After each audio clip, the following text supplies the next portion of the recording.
ರಾಜ್ಯದಲ್ಲಿ ಸಿಎಂ ಬದಲಾವಣೆ ಚರ್ಚೆ ತಾರಕಕ್ಕೆ ಹೇರಿದ ಬೆನ್ನಲ್ಲೇ ದಲಿತ ಸಮುದಾಯಕ್ಕೆ ಈ ಬಾರಿ ಸಿಎಂ ಸ್ಥಾನ ನೀಡಬೇಕು ಅಂತ ಛಲವಾದಿ ಸಮುದಾಯ ಆಗ್ರಹಿಸಿದೆ. ದಲಿತರು ಯಾವಾಗಲೂ ಕಾಂಗ್ರೆಸ್ ಪರವಾಗಿ ಕೆಲಸ ಮಾಡ್ತಿದ್ದಾರೆ. ಕಾಂಗ್ರೆಸ್ ಪಕ್ಷ ನಮ್ಮ ಸಮುದಾಯ ನಿಷ್ಠಾವಂತರಾಗಿ ಕೆಲಸ ಮಾಡಿದೆ. ನಮ್ಮ ಸಮುದಾಯ ಯಾವತ್ತೂ ಕಾಂಗ್ರೆಸ್ ಪರವಾಗಿದೆ, ಯಾವತ್ತೂ ಬದಲಾಗಿಲ್ಲ. ಹಾಗಾಗಿ ರಾಜ್ಯದಲ್ಲಿ ಒಂದು ವೇಳೆ ಸಿಎಂ ಬದಲಾದ್ರೆ ಈ ಬಾರಿ ದಲಿತ ಸಮುದಾಯದ ಡಾಕ್ಟರ್ ಜಿ ಪರಮೇಶ್ವರ್ ಅವರಿಗೆ ಸಿಎಂ ಸ್ಥಾನ ನೀಡಬೇಕು ಅಂತ ಹೈಕಮಾಂಡ್ ಮಲ್ಲಿಕಾರ್ಜುನ್ ಖರ್ಗೆ ಅವರಿಗೆ ಆಗ್ರಹಿಸಿದ್ದಾರೆ. ಅದೇ ರೀತಿ ರಾಜ್ಯದ ಎಲ್ಲ ಶಾಸಕರು ಇದಕ್ಕೆ ಸಹಕರಿಸಬೇಕು ಅಂತ ಮನವಿ ಮಾಡಿದ್ದಾರೆ. ಕರ್ನಾಟಕದಲ್ಲಿ 8 ವರ್ಷಗಳ ಕಾಲ ಕಾಂಗ್ರೆಸ್ ಪಕ್ಷದ ಅಧ್ಯಕ್ಷರಾಗಿ ಕೆಲಸ ಮಾಡಿದಂಥ ನಮ್ಮ ಹಿರಿಯ ನಾಯಕರು,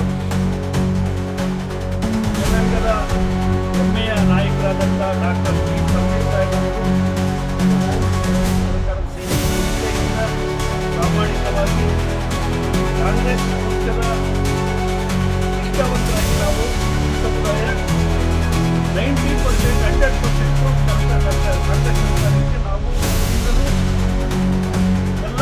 ನಾವು ಯಾವತ್ತೂ ಬದಲಾವಣೆ ಆಗಿದೆ. ನಾವು ಇವತ್ತಿನ ವಿಚಾರವೇನಂತಂದರೆ, ಸಿ ಎಂ ಬದಲಾವಣೆ ಆದರೆ ನಮಗೆ ಅವಕಾಶ ಕೊಡಲಿ, ರಾಜ್ಯಾದ್ಯಂತ ನಮ್ಮೆಲ್ಲ ಸಮುದಾಯದ ಭಾವನೆಗಳನ್ನು ಕೇಳೋಕ್ಕೆ ನಾವು ಹೊರಟಿದ್ದೀವಿ. ನಾವು ನಿಮ್ಮಲ್ಲಿ ಪತ್ರಿಕೆ ಮಾಧ್ಯಮದ ಸ್ನೇಹಿತರಲ್ಲಿ ಮುಖಾಂತರ ನಾವು ಮನವಿ ಮಾಡಿಕೊಳ್ತಿದ್ವಿ ASI ಅಧ್ಯಕ್ಷರಿಗೆ ಮತ್ತು ಕರ್ನಾಟಕದ ಎಲ್ಲ